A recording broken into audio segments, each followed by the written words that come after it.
Greetings, classmates and instructor. I am Kendra Collier, and for this presentation you're reviewing today, I will be covering the basics of health information exchange.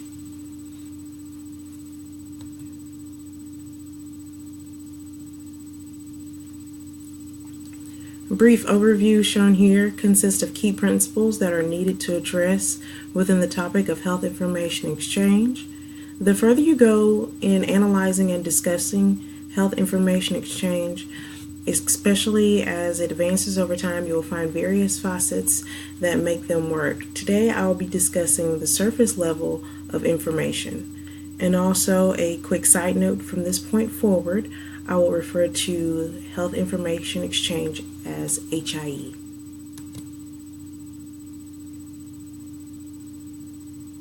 So what is health information exchange? In the most simplest description, it is the standardized electronic exchange of health-related information and health records, usually those of EHRs, between healthcare providers to enable continuity of care. And also this is done while complying with national standards.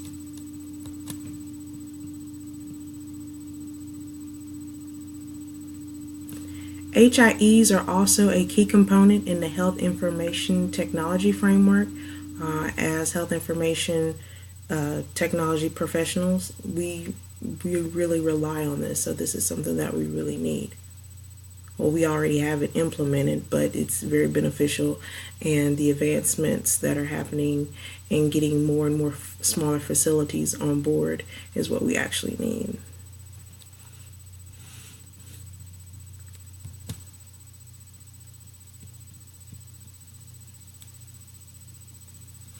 So why is it so important? The information is transferred through the exchange systems to the following parties of the HIE relationship, which impacts each of them in their role from using a connected system. So we have patients, specifically the patient portals is a great example of how the HIE and interoperability works. We also have physicians that are in on HIE systems. We also have hospitals and other service providers. Some of those service providers, they include long-term care facilities. These are your nursing homes and your assisted living facilities. It's beneficial for them that having a connected system for their primary care physicians and the other specialized physicians to their nursing facilities aids in better treatment and accurate medication doses. Other providers would also include pathology labs, emergency clinics, and ambulatory surgery centers.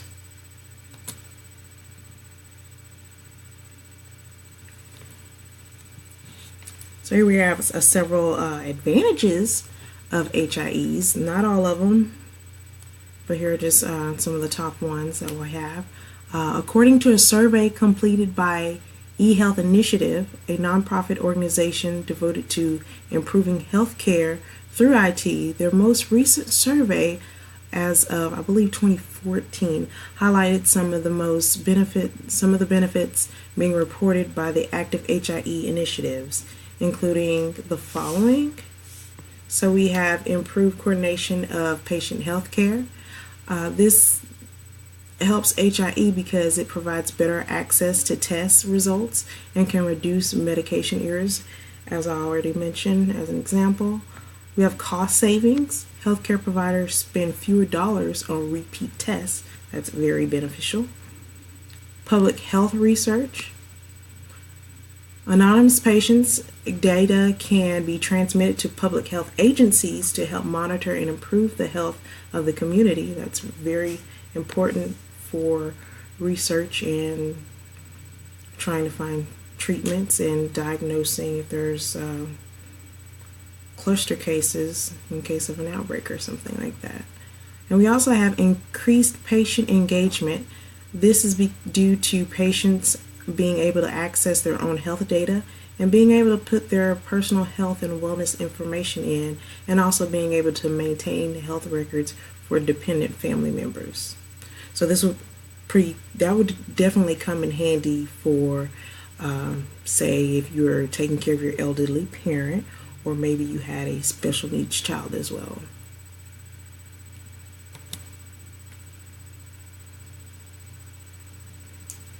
So we have a few disadvantages as well that are associated with the implementation of an HIE, and they're out there scattered around, but they usually fall under one of the three categories of financial, organizational, or technological issues. In many cases, funding has been placed aside for the development and implementation of HIEs, but often are forgotten about when it comes to maintenance and post-implementation support. So companies set aside money to get this project going. However, after it's all said and done with, they don't have the funds to support it. And a lot of times that results in running on a system that's most likely several updates behind. We also have some organizational disadvantages. Some smaller healthcare facilities and or providers are slow to transition to an HIE due to factors such as not being the sole owner of their in-house data, because with the HIE you'll be sharing, and also the funding to develop the support as well.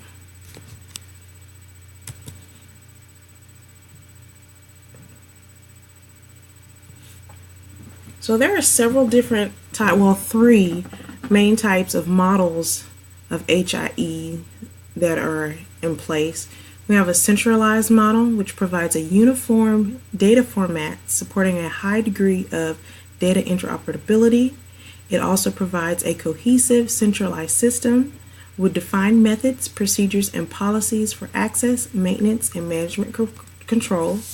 We have the decentralized or the federal model, the easiest and quickest way to achieve an exchange with the less need for full integration. It also reduces the need for centralized storage capacity, and it limits conflict over data ownership. And then there's the hybrid model. It's the most flexible out of the three because it supports participation by virtually any party. It creates a firewall between trusted data sources and external parties while providing all the benefits of a centralized model to an internal community of HIE participants. However, it also includes the increased cost and complexity of supporting both models. So with the hybrid model, you're going to have a higher cost, yet you're also so you either forsake the cost or the usability, how easy it is to use.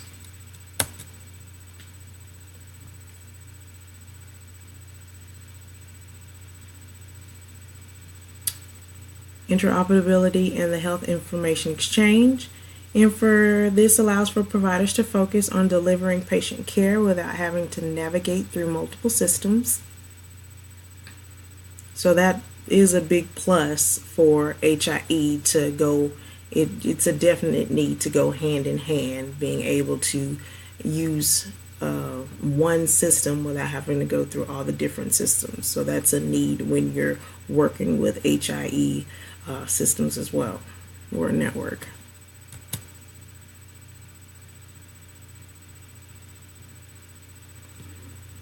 Again, HIE is intertwined with meaningful use, and the requirements that govern EHR systems be able to exchange health information electronically among organizations. There are requirements that are set in place in which HIEs must follow. And one of them is to have patient data be submitted to public health agencies and be capable of being exchanged with other care providers and patient authorized entities.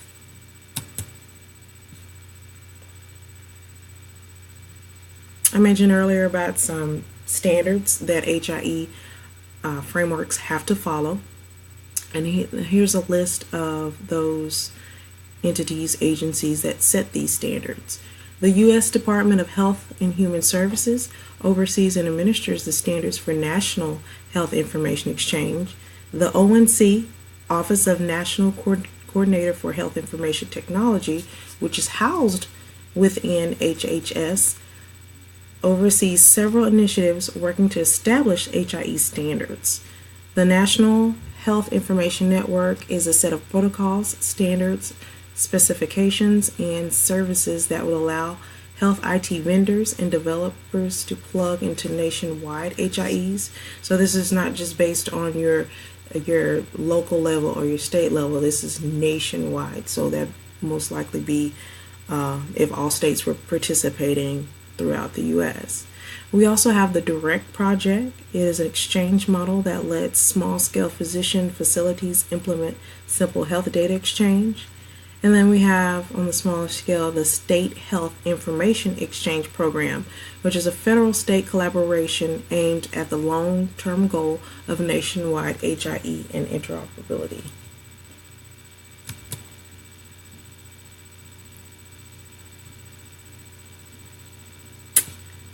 Okay, and here, this graphic here is to display the wide variety of scenarios in which supports health information exchange.